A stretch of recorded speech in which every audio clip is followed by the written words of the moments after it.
huwag ka muna mag-scroll. Panoorin mo muna ako dahil may ipapakita ako sa iyong napakaganda at napaka-eleganteng wallet. Ang 2025 Shabili wallet.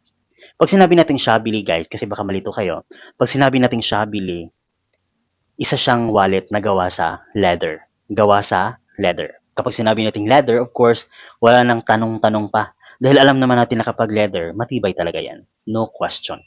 Subukan natin kung gaano kaganda yung quality ng kanyang zipper. Wow. Wow. Amazing.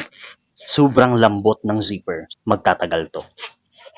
So, titingnan natin sa loob kung gaano kaganda yung loob nito.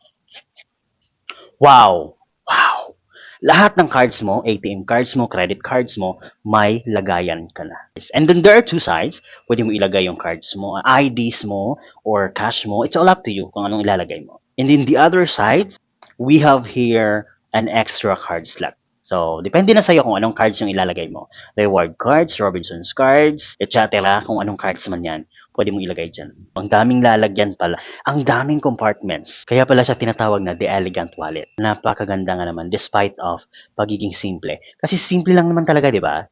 Sobrang simple. Pero kapag binuksan mo na, grabe yung dating niya. Yun bang tipong nakaka-aesthetic.